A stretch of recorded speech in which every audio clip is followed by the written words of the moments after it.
Yeah, I'm just feeling to ask Jesus about what mystical experiences are, so I'm just going to record that. See, yeah, mystical experience is communion with infinite love that's always available, like vast, infinite love that we always are. And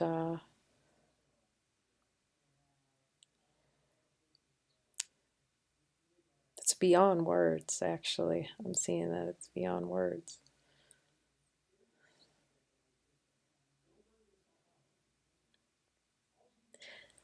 As a spiritual journey, like going on the spiritual journey, I can just remember seeing various beings that would talk about mystical experience and go, well, what's that? I don't know what that is. And we're actually always having mystical experiences. They're just an idea that mystical.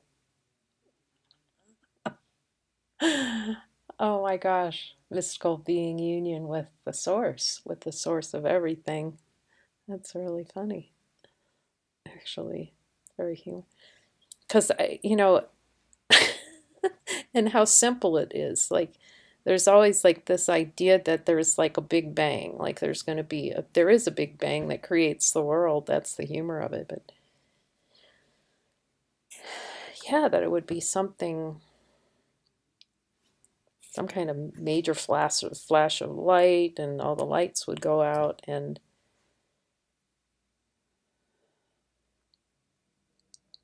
how easily that communion is covered over, like the whole idea that communion can be covered over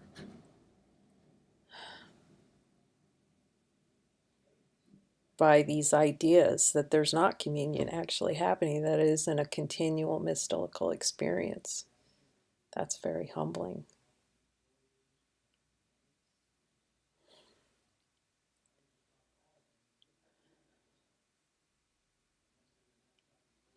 Wow, that union's always available with God. And I can see along the way there would be, sometimes you don't even realize it's a mystical experience. Because I can see there's like so much identification with the idea of a person, or, yeah, being in the K, being an object, actually. That I remember one time I was staying out at, at Living Miracles, actually, after a retreat. And I heard from Jesus not to get on the plane, not to get on the plane and fly back, which is very unusual to fly back home after a retreat. And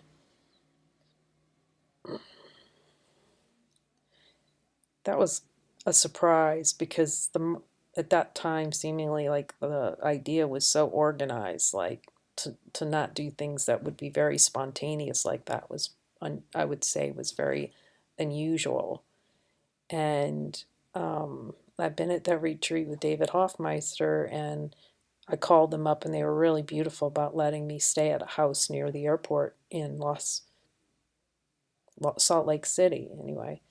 And just a number of things happened after the retreat. One was, this is very humbling. Jesus appeared in a vision, a mystical vision, and washed my feet, which was still, even when I think about it, it's very, very humbling, deeply humbling to have that vision. You know how the Spirit works with us. So, and then there was an experience of no thought, but I didn't know what that was. Like, what is that? Like,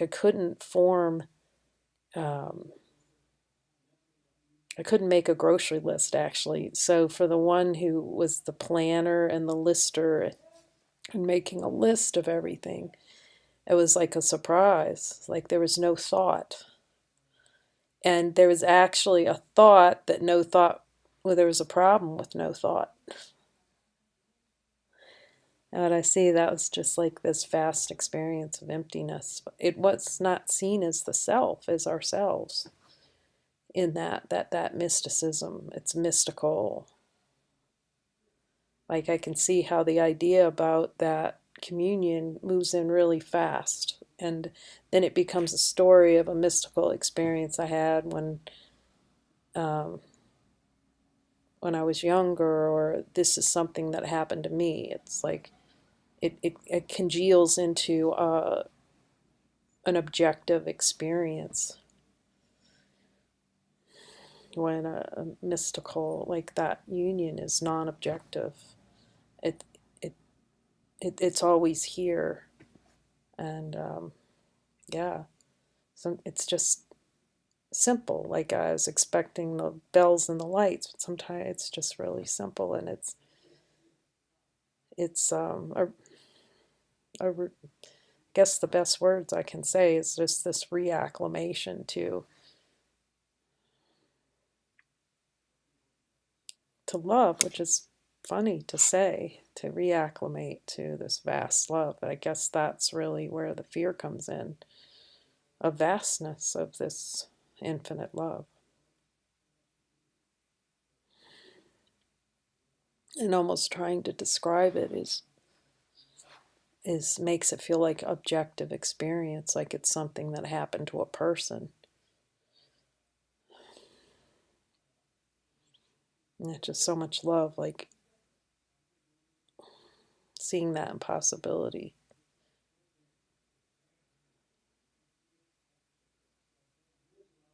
Yeah, I just keep hearing simplicity. It's the simplicity of it. Yes, so many ideas here about wanting a mystical experience or show me God, and it just feels like as soon as those ideas start dropping away of what it's supposed to look like, even a mystical experience.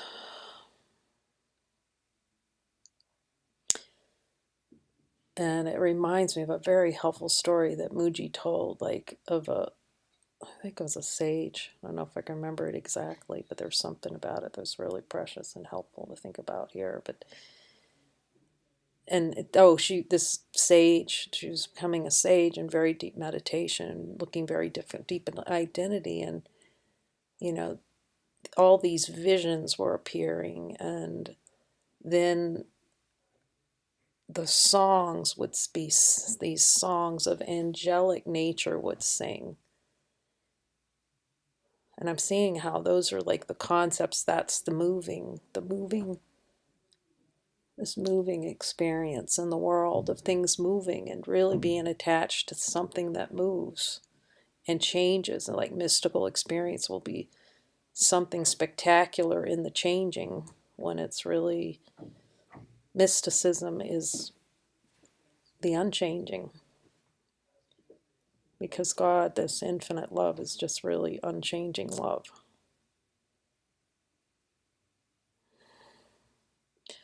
And letting go of every idea I have about what that is. That's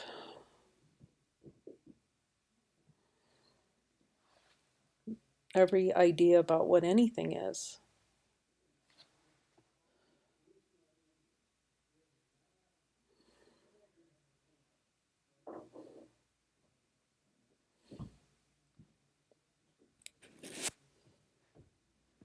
And the simplicity of that.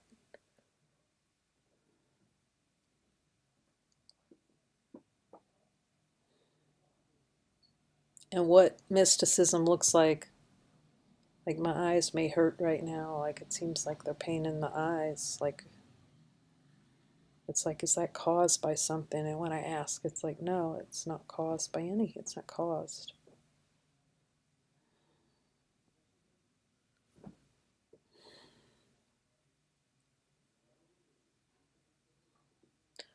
Boy, what I'm hearing is it's really being open to how love makes an appearance, how it appears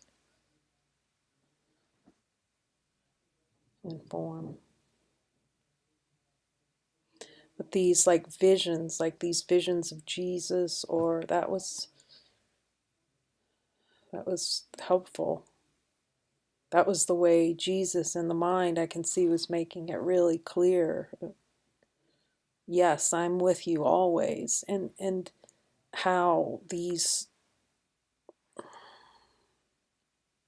you're called to this actually, and how the spirit moves with each being. Like I'm hearing all these stories about mystical experience and how Jesus is showing me, and this is how I don't know anything.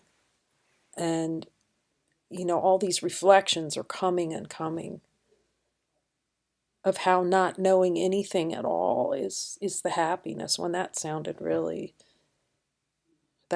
terrible. And now how that starts to just feel so natural, like restful, not to know anything.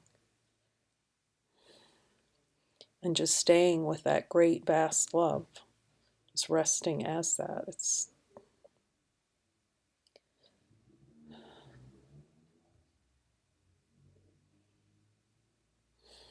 It's humbling.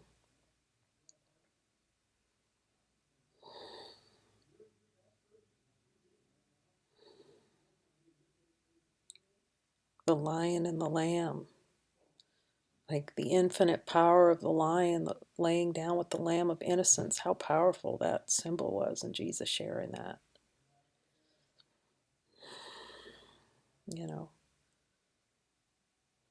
This,